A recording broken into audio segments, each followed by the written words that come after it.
A bala rasgou o ar como um sussurro mortal, mas foi o grito de João que ecoou mais alto no salão enfumaçado do café. Ele se atirou sobre o homem caído, o corpo quente e estranho pressionado contra o seu, enquanto o vidro da janela explodia em estilhaços como lágrimas congeladas. Fique comigo, murmurou João, o coração martelando como um tambor de fado, sem saber que acabara de salvar não apenas uma vida, mas de mergulhar em um abismo de segredos onde o amor seria sua única âncora. O cheiro de café queimado e pólvora se misturava no ar úmido de Lisboa, a cidade que João amava como uma amante ciumenta. Aos 28 anos, ele era o garçom invisível do Café Azulejo, um lugar escondido nas ruelas do Bairro Alto, onde turistas e locais se entrelaçavam em conversas sussurradas sob as luzes amareladas de candeeiros antigos. João havia aprendido cedo a arte de ser fantasma, sorrisos educados para os clientes, olhares desviados para os olhares insistentes que o faziam curar. Seu segredo, sua atração por homens, era guardado como um relicário no peito, especialmente em uma família católica onde o padre da paróquia ainda pregava sobre pecados imperdoáveis. Mas naquela noite de quinta-feira chuvosa, o destino decidiu que João não seria mais sombra. O homem que ele salvara, Miguel, era um enigma ambulante.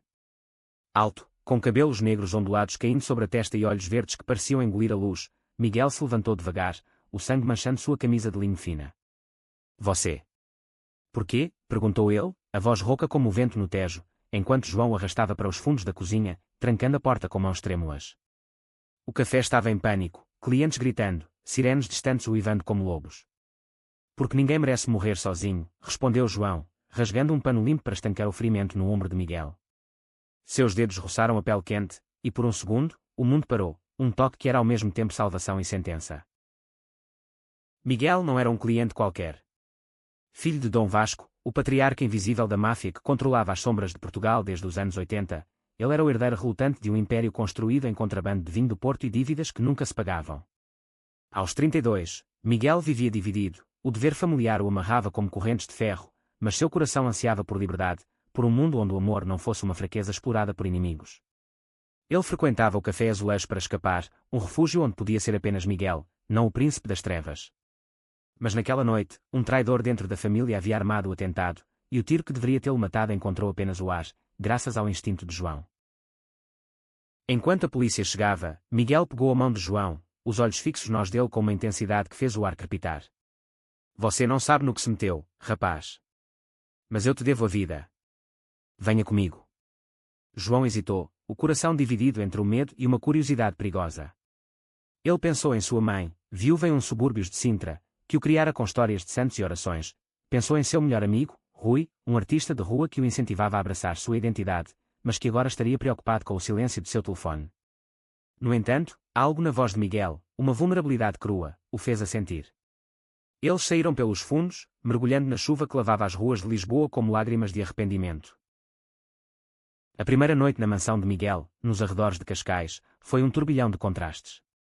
A casa era um palácio moderno de vidro e mármore, com vista para o Atlântico furioso, mas os guardas armados nas portas lembravam a João que ali não havia ilusões de paz. Miguel, com o ombro enfaixado por um médico particular, serviu a João um copo de vinho tinto de Alentejo, seus dedos se demorando um segundo a mais no toque. Eu sou Miguel Almeida. E você? João Mendes. Apenas um garçom que gosta de fado e de noites quietas. Eles riram, um riso nervoso que mascarava o pavor. Miguel contou fragmentos de sua vida, o pai ausente, moldado pela ditadura de Salazar, a mãe, morta cedo em um acidente que cheirava a traição. João, por sua vez, falou de sua infância em uma vila de pescadores, onde o mar era o único confidente de seus sonhos proibidos. Mas o idílio durou pouco. Na manhã seguinte, Dom Vasco chegou como uma tempestade. Um homem de 60 anos, com cicatrizes no rosto como mapas de batalhas antigas, ele mediu João com olhos frios. Um garçom. Meu filho deve a vida a um plebeu. A palavra cortou como uma navalha, e quando as piadas cruéis que João ouvira na escola sobre garotos como ele. Miguel se interpôs, a voz firme, ele salvou minha vida, pai. É mais leal que metade dos seus homens. Dom Vasco bufou, mas permitiu que João ficasse, não por gratidão, mas porque um salvador vivo poderia ser um escudo humano contra mais balas. Os dias se transformaram em semanas de tensão velada. João foi integrado ao círculo interno como assistente pessoal de Miguel, uma fachada para sua proteção.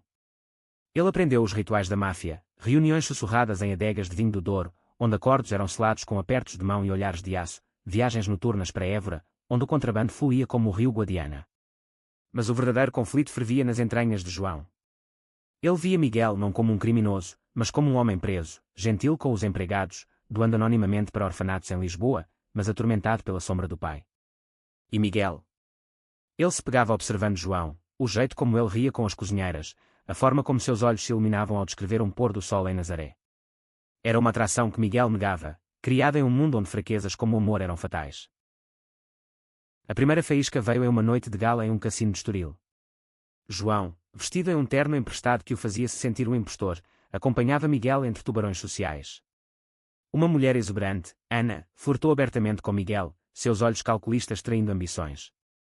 João sentiu uma pontada irracional de ciúme, que mascarou com um sorriso forçado. Mais tarde, no terraço com vista para o mar, Miguel se virou para ele: "Você acha que eu sou como eles? Um monstro." João hesitou, o vento salgado bagunçando seus cabelos. "Não. Você é humano. E isso te assusta." Seus olhares se encontraram, e por um instante, o mundo encolheu a 1 metro de distância. Miguel deu um passo à frente, mas um telefonema de Dom Vasco os interrompeu. Um rival, os Costa, havia atacado um carregamento no porto. A viagem ao norte foi um mergulho no inferno. Em uma estrada sinuosa ao lado do Douro, o carro de Miguel foi emboscado. Tiros ecoaram como trovões, e João, agachado no banco de trás, pegou uma arma pela primeira vez, um gesto desesperado que salvou Miguel de um atirador escondido. O sangue nas mãos de João não era seu, mas o peso era insuportável. De volta à mansão, Miguel limpou o ferimento de João com mãos gentis, o silêncio carregado de palavras não ditas. "Você não precisa fazer isso", murmurou João. "Eu faço porque você me faz querer ser melhor." Foi o primeiro beijo, tímido, salgado de lágrimas e chuva, sob as luzes suaves de um abajur. Não era paixão carnal, mas uma promessa, 2 almas perdidas encontrando refúgio uma na outra. Mas o amor, em um mundo de lâminas afiadas, atrai inveja. Rui, o amigo de João, apareceu um dia em Cascais, olhos arregalados de preocupação. "O que diabos você está fazendo aqui, João?" "Eu ouvi boatos, máfia, tiros." "E esse Miguel? Ele é perigoso." Rui, abertamente gay e ativista em marchas do orgulho em Lisboa, via o romance como uma armadilha. "Você está se escondendo de novo, se perdendo por um homem que não pode te dar o que merece." As palavras feriram, e quando as dúvidas de João? Ele amava Rui como um irmão, mas o ciúme velado do amigo, que sempre nutria uma chama não correspondida por João, azedava a conversa. Eles se separaram com um abraço tenso, mas a semente da dúvida foi plantada. Dom Vasco, sempre vigilante, descobriu o romance através de um espião. Em uma reunião familiar em uma vila isolada nas colinas de Sintra, ele confrontou Miguel, um homem, com um garçom. "Isso é fraqueza, filho. Os Costa rirão de nós." Miguel defendeu João com fúria: "É amor, pai. Algo que você esqueceu que existe." O patriarca, marcado por uma juventude de perdas, revelou um segredo: sua própria irmã, tia de Miguel, havia sido assassinada décadas antes por amar uma mulher, um escândalo enterrado para preservar a família. O amor destrói. Proteja-o ou perca tudo.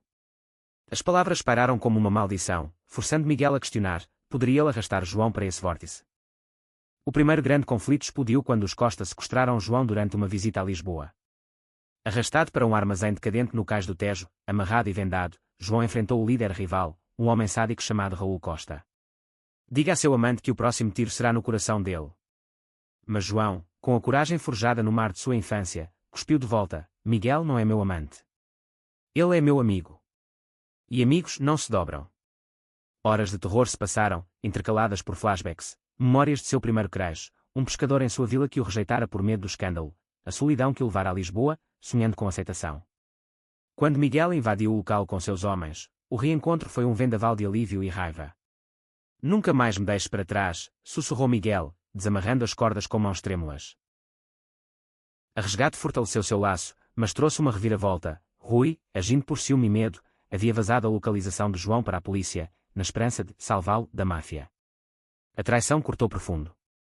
João confrontou o amigo em um café no Chiado, lágrimas misturando-se ao expresso amargo. "Você achou que sabia o que era melhor para mim? Como todo mundo sempre acha, por causa de quem eu sou." Rui, destruído, confessou: "Eu te amo, João. Não como amigo. E ver você com ele me quebrou." A revelação era um golpe, não de repulsa, mas de tristeza por uma dor não vista. Eles se reconciliaram em uma trégua frágil, Rui prometendo apoio, mas a cicatriz permanecia, um lembrete de como o amor, mesmo platônico, pode ferir. Enquanto isso, Miguel enfrentava sua própria tormenta interna. Pressionado por Dom Vasco a casar com a filha de um aliado para selar uma aliança, ele se viu no altar de uma igreja em Óbidos, o cheiro de azulejos antigos sufocante. João, forçado a assistir como testemunha, sentiu o mundo ruir. Mas no momento do sim, Miguel parou, os olhos encontrando os de João na multidão. Eu não posso. Porque meu coração pertence ao outro. O escândalo irrompeu, Dom Vasco em fúria, aliados murmurando sobre fraqueza. Miguel fugiu com João naquela noite, dirigindo pelas estradas sinuosas de Coimbra, o rádio tocando fado melancólico sobre amores impossíveis. A fuga os levou ao Algarve, para uma cabana isolada nas falésias de Sagres, onde o mar Atlântico rugia como um guardião. Ali, longe das sombras, eles se abriram completamente. Miguel confessou sua bissexualidade, reprimida por anos de expectativa familiar, amores fugidios com mulheres para agradar o pai, mas um vazio que só João preenchia. Você me faz sentir visto, não julgado. João, por sua vez, revelou as noites de dúvida, os sermões da igreja que o faziam questionar sua alma. Seus dias eram de caminhadas na praia ao amanhecer, mãos entrelaçadas na areia úmida, conversas sobre sonhos, João sonhando em abrir um café próprio, Miguel ansiando por uma vida honesta, talvez como enólogo no Douro. O amor crescia como videiras antigas, profundo, enraizado, mas ameaçado por tempestades. A calmaria foi interrompida por uma traição interna. Um dos homens leais de Miguel, o tio Carlos, revelou-se o traidor do atentado inicial, motivado por inveja da ascensão do sobrinho. Ele aliou-se aos Costa, planejando um golpe final em uma reunião no Porto. Miguel, alertado por um informante, voltou ao norte com João ao lado, não mais como protegido, mas como parceiro. A batalha no cais do vinho foi caótica, tiros e quando entre barris de Porto, o cheiro de uvas fermentadas misturando-se a suor e medo. João, armado com uma determinação feroz, distraiu Carlos o suficiente para Miguel desarmá-lo. No clímax, pai e filho se enfrentaram, Dom Vasco, ferido em uma troca de tiros, olhou para Miguel com olhos nublados. Você escolheu o amor sobre o sangue. Que Deus te perdoe, ou te amaldiçoe. Dom Vasco sobreviveu, mas o império ruiu. Preso pelas autoridades, que João havia secretamente contatado através de Rui, agora redimido como aliado, ele enfrentou julgamento em Lisboa. Miguel, livre das correntes, testemunhou contra o pai, um ato de coragem que o libertou, mas o deixou órfão de família. A mídia portuguesa, sempre ávida por escândalos, expôs o romance, manchetes sobre o herdeiro gay e seu salvador. A sociedade, ainda marcada por resquícios de conservadorismo, reagiu com uma onda de ódio, comentários online como veneno, protestos de grupos religiosos em Rossio. Mas também veio apoio. A comunidade LGBTQ+ de Lisboa marchou em solidariedade, Rui organizando um evento no período onde João falou, voz trêmula mas firme, o amor não é crime. É a única lei que importa. Em meio ao caos, uma reviravolta final testou seu laço. Ana, a furtadora do cassino, revelou-se uma agente infiltrada da polícia, apaixonada por Miguel em segredo. Ela confrontou João em uma praça de Alfama, fada ao fundo, ele merece alguém que o proteja de verdade, não um garçom que o arrasta para o abismo. O ciúme dela era genuíno, uma dor que espelhava a de Rui, forçando João a confrontar suas inseguranças, era ele suficiente para um homem como Miguel. Naquela noite, sob as estrelas em um miradouro, João despejou tudo, eu tenho medo de te perder para esse mundo que te chama de volta.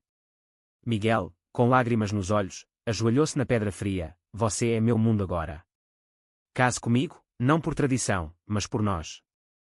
O casamento foi simples, em uma capela isolada nas Vinhas do Douro, com Rui como padrinho e um punhado de amigos da comunidade. O sol poente tingia as uvas de ouro, e o padre, um aliado progressista, abençoou sua união com palavras de Amália Rodrigues, o amor é como o fado, sofrido, mas eterno. Anos depois, João gerenciava seu café em Lisboa, agora um refúgio para almas como a sua, enquanto Miguel envasava vinhos orgânicos, contando sua história em livros que inspiravam jovens a romper correntes. O passado os assombrava em noites de insomnia, mas o amor, forjado em balas e lágrimas, era indestrutível. Em Portugal, terra de navegadores e saudades, eles navegaram juntos para um horizonte de aceitação. A calmaria pós-casamento era ilusória, como o azul sereno do céu lisboeta antes de uma tempestade. Miguel e João se instalaram em uma casa modesta no bairro de Graça, com vista para o castelo de São Jorge, onde o vento carregava ecos de guitarras de fado. João, finalmente dono do café Azulejo após comprar o lugar com economias e uma herança inesperada de Dom Vasco, um gesto de redenção tardia da prisão, transformou-o em um espaço inclusivo, paredes adornadas com arte que era de artistas portugueses, noites de open mic para contos de amor não normativos. Miguel, deixando para trás o vinho ilícito, fundou uma pequena vinícola em Santarém, batizada de Vinha Livre, um nome que simbolizava sua fuga das sombras. Mas as feridas do passado supuravam. Cartas anônimas chegavam ao café, com recortes de jornais sobre o escândalo Almeida e ameaças veladas. Pecadores não duram em terras santas. João as queimava na lareira, mas o medo se instalava como um hóspede indesejado. Ele sonhava com o armazém dos Costa, acordando suado e agarrado a Miguel. Eles não vão nos tocar, murmurava Miguel, beijando sua testa, mas seus olhos traíam a dúvida, ecos da paranoia que o pai lhe incutira. Rui, agora casado com um designer de Porto, visitava frequentemente, trazendo alívio cômico e conselhos afiados. Vocês dois são como um fado ruim, cheios de drama, mas irresistíveis. Sua redenção era completa, ele havia se tornado um defensor vocal, escrevendo colunas para jornais sobre interseccionalidade na comunidade LGBTQ+ portuguesa. No entanto, em uma visita, ele trouxe notícias sombrias, rumores de que Carlos, o tio traidor, libertado por bom comportamento, tramava vingança do exílio em Espanha. Ele perdeu tudo por causa de vocês. Homens como ele não esquecem. O conflito reacendeu em uma feira de vinhos em Évora. Miguel estava lançando um novo rótulo, um tinto encorpado inspirado no amor de João, saudade doce. A multidão aplaudia, taças tilintando como sinos de esperança, quando uma figura sombria surgiu, Carlos, mais magro e amargo, com olhos enchetados de ódio. Parabéns, sobrinho. Casado com um Salvador. Como irônico. A provocação era um veneno lento, ele sussurrou para Miguel sobre deveres não cumpridos, insinuando que Ana, a ex-agente, ainda nutria ressentimentos e poderia reabrir investigações antigas. João, servindo amostras ao lado, ouviu tudo. O ciúme antigo ressurgiu, misturado a uma raiva protetora. Deixe-o em paz. Seu tempo acabou. Carlos riu, um som seco como folhas mortas. Você é o fraco elo, garçom. Sempre foi. Naquela noite, de volta à casa, a discussão explodiu.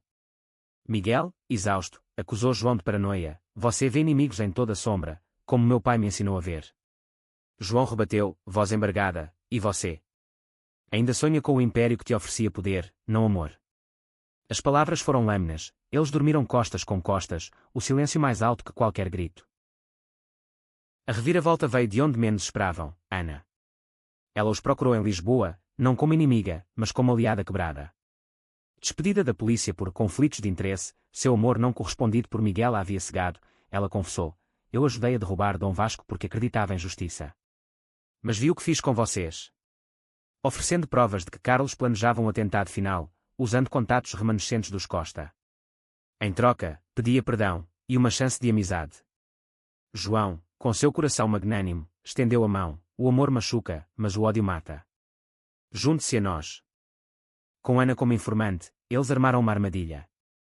Em uma noite de lua cheia nas falésias de Sintra, onde mitos de amores proibidos sussurram nas brisas, Carlos apareceu com capangas.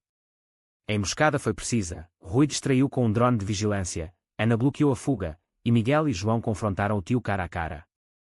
Porquê, tio? Pelo poder que nunca te bastou. Carlos, desarmado, cuspiu, vocês profanaram o sangue Almeida com essa aberração. A palavra ecoou como um eco do passado, mas João, ao lado de Miguel, respondeu, amor não profana. Ele purifica. A polícia, chamada por Ana, levou Carlos, seu império de ódio desmoronou como castelos de areia. O incidente os uniu mais. Em uma viagem de cura à Madeira, ilhas de flores e levadas serenas, eles renovaram votos em uma capela escondida, com o oceano como testemunha. Rui e Ana, agora amigos improváveis, ergueram taças. Pelo amor que vence máfias e monstros internos, brindou Rui. De volta a Lisboa, João expandiu o café para incluir workshops de empoderamento queer, enquanto Miguel Vinícola ganhou prémios, simbolizando o renascimento. Mas o verdadeiro clímax emocional veio com a doença de Dom Vasco. Libertado por compaixão médica, ele pediu para ver o filho. Na prisão hospitalar de Coimbra, o patriarca, fraco e arrependido, estendeu a mão. Eu errei, Miguel. A.M. é como eu nunca amei. As lágrimas fluíram, Miguel perdoou, levando João ao lado. Ele é parte de mim agora. Dom Vasco, nos seus momentos finais, abençoou-os, sejam a família que eu não fui. Sua morte foi um fechamento, não um fim, um legado reescrito pelo amor. Anos se passaram. João e Miguel adotaram um menino órfão de uma comunidade marginalizada em Faro, ensinando-lhe sobre coragem e aceitação. O café azulejo tornou-se um farol, e a vinha livre, um toast à liberdade. Em noites quietas, de mãos dadas no mirador da graça, eles sussurravam: nós sobrevivemos ao mundo que não deveríamos conhecer. E Lisboa, eterna testemunha, sorria com suas luzes tremuluzentes. O outono em Portugal pintava o dor de tons ocre e carmesim, como se a terra chorasse as folhas caídas em saudade.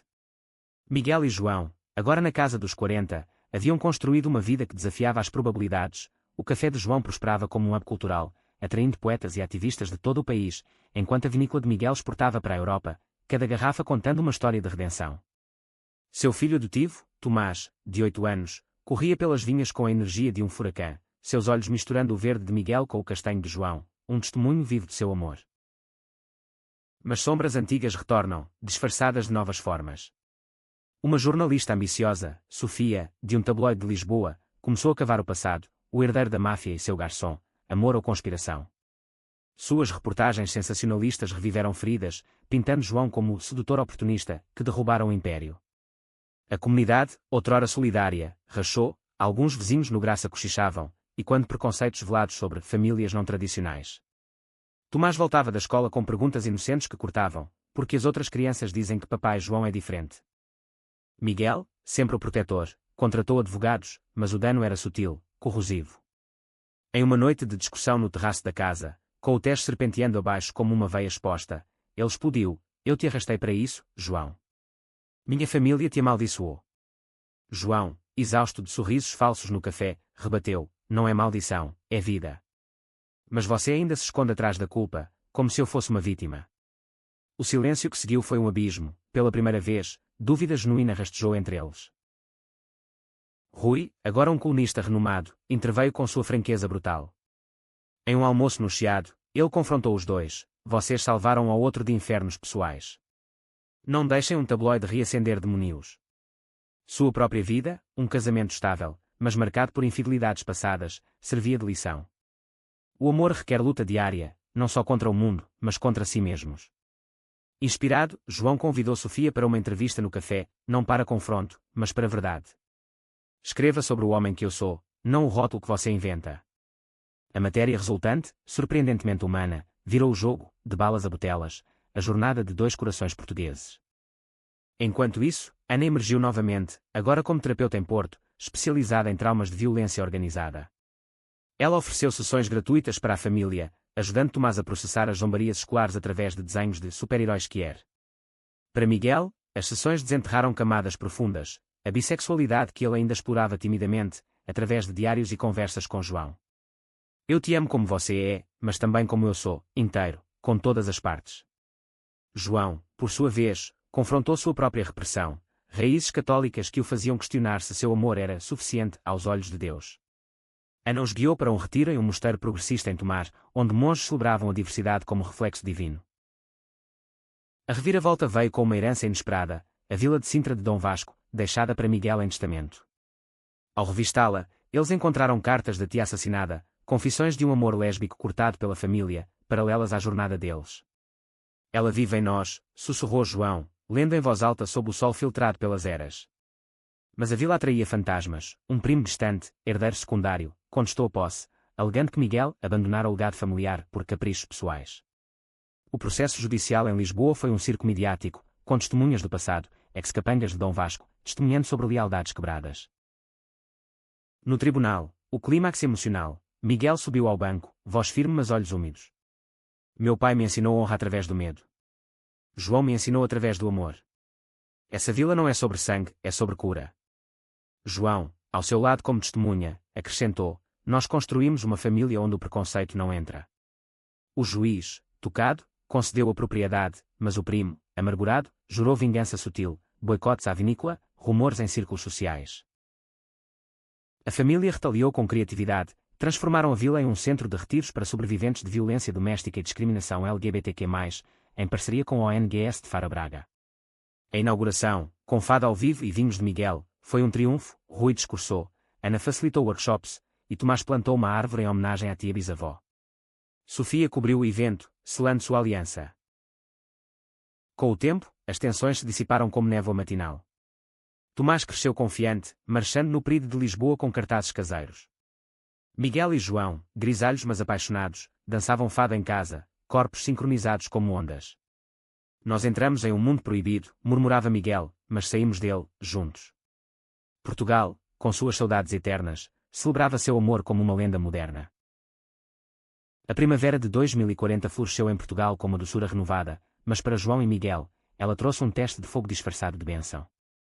Tomás, agora adolescente de 18, anunciara a sua identidade trans. Ele se identificava como ela, Tia, uma jovem radiante com sonhos de se tornar cineasta, capturando histórias quer nas ruas de Lisboa. O anúncio, feito em uma ceia familiar no café, foi recebido com abraços e lágrimas. Você é nossa tia, sempre foi, disse João, voz embargada de orgulho.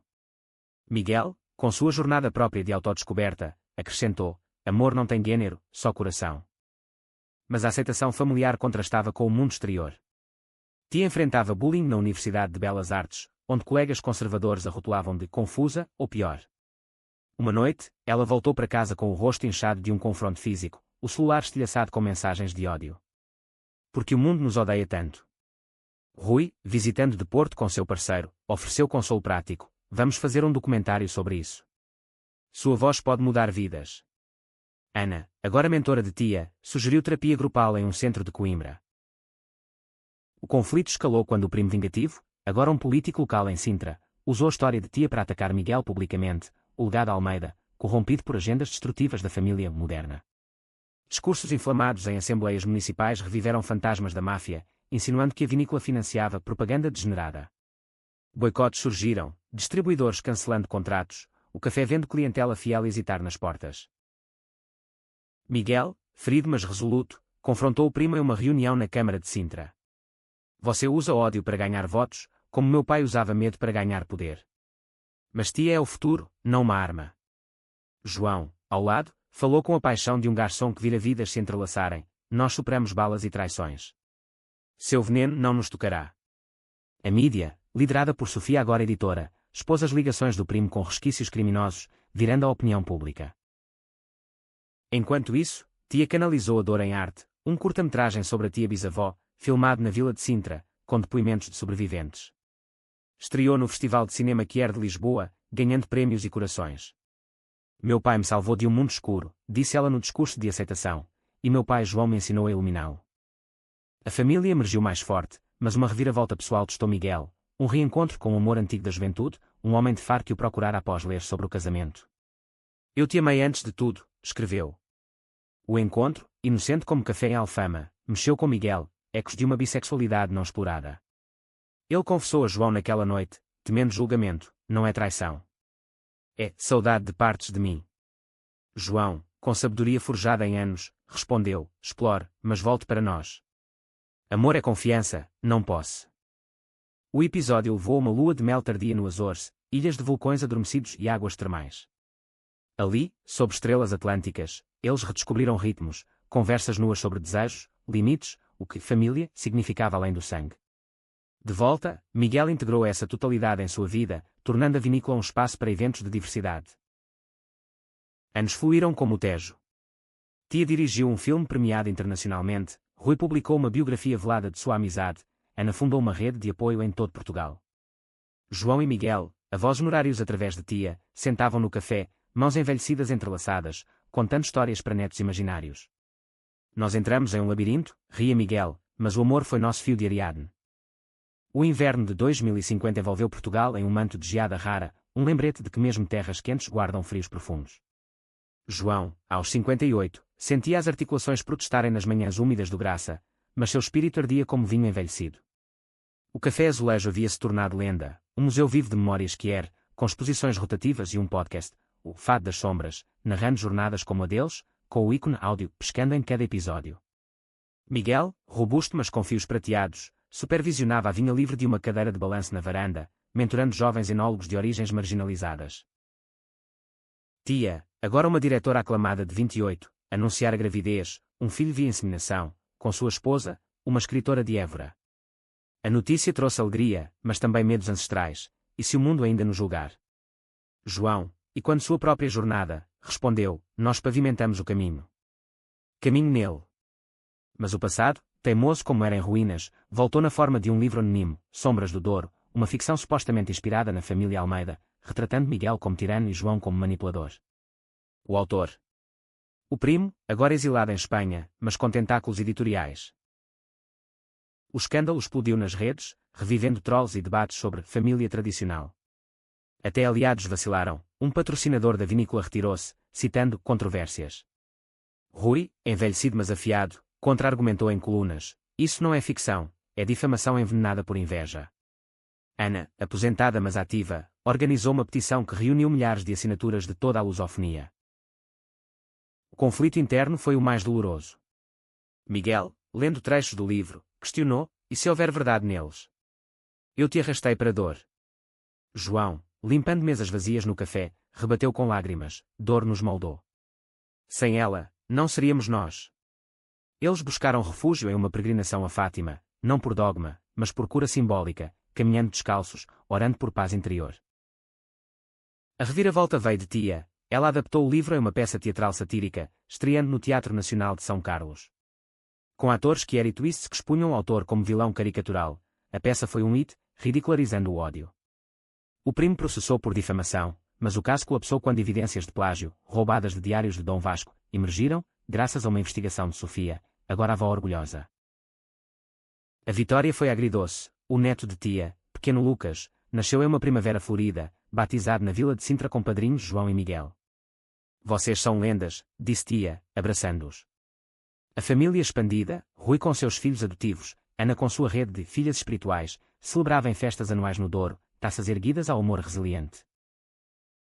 No crepúsculo da vida, João e Miguel passeavam pelo Tejo, histórias entrelaçadas como videiras. Eu salvei você de uma bala, brincava João, mas você me salvou de uma vida sem cor. Miguel sorria, e entramos em um mundo proibido, para conquistá-lo. O sol do verão de 2060 banhava Lisboa em ouro líquido, mas para João, aos 68, o calor era um lembrete de fragilidade. Uma tosse persistente o levara ao médico, câncer de pulmão, estágio inicial, provavelmente resquício do fumo passivo das noites enfumaçadas do café anos atrás. Ele manteve segredo no início, cozinhando refeições extras para Miguel, como se pudesse nutrir o futuro. Mas a verdade vazou em uma consulta familiar com Ana: eu luto, como sempre lutamos. Miguel desabou, o homem de ferro outrora herdeiro agora vulnerável como um garoto. Não sei mim. Nós enfrentamos máfias, isso é só mais um inimigo. Tia, com Lucas de 10 aos pés, organizou cuidados holísticos, acupuntura em Macau inspirada clínicas de Coimbra, meditação guiada por monges de Tomar. Rui, com humor negro, trouxe livros de sobreviventes, você é teimoso demais para partir. O tratamento foi um calvário, quimioterapia que o deixava fraco, mas visitas diárias de amigos o ancoravam. Sofia escreveu uma série de artigos inspiradores, O Garçom Eterno, celebrando a resiliência de João.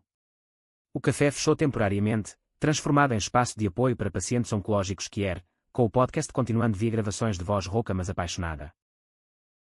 Conflitos surgiram. Miguel, obcecado com curas alternativas, brigou com médicos, e quando o desespero de Dom Vasco em seus dias finais. Eu não vou te perder para estatísticas. João, sábio na fraqueza, acalmou: perda não é o fim, é transformação. Nosso amor transcende. Uma reviravolta emocional veio com uma carta do primo, agora moribundo em Madrid: eu errei. Seu amor me ensinou humildade tarde demais. Perdoado postumamente, o gesto fechou um ciclo. A remissão veio como um milagre do Tejo, tumores encolhendo, força retornando. A família celebrou em uma viagem ao Algarve, praias de areia branca lavando pecados passados. João, mais magro mas luminoso, dançou fado com Miguel sob estrelas, sussurrando: eu salvei sua vida, agora você salvou a minha. Nos anos finais, eles menturaram gerações, workshops na vinícola sobre herança palestras no café sobre superar estigmas. Tia dirigiu um biopic, Balas e Botelas, indicado ao Oscar. Rui compilou memórias em um livro best-seller. Ana fundou uma fundação em seus nomes. João partiu pacificamente aos 82, em uma manhã de outono no Graça, com Miguel ao lado, mãos unidas. Obrigado por me entrar no seu mundo, murmurou. Miguel, devastado mas inteiro, continuou: o café como legado, a vinícola como toast eterno. Você me salvou, amor, e eu te carrego para sempre. Miguel viveu mais uma década, um guardião de memórias em um Portugal transformado, mais inclusivo, com leis que ecoavam suas batalhas. Aos 92, ele sentava na varanda da vila de Sintra, Lucas, agora um ativista de 30, lendo trechos de diários para ele. Tia, diretora global, visitava com prêmios e netos, Rui contava anedotas com riso envelhecido, Ana compartilhava vitórias de sua fundação. O fim veio suave, como um fado adormecido, com a família ao redor. Eu fui o herdeiro de um império sombrio, sussurrou, mas rei de um reino de luz, graças a um garçom corajoso. Seu legado perdurava, o café azulejo como santuário, a vinha livre como elixir de amor, histórias que inspiravam gerações a desafiar mundos proibidos. Em Portugal, onde o fado canta de perdas e esperanças, João e Miguel permaneciam eternos, um amor que salvou, transformou e conquistou.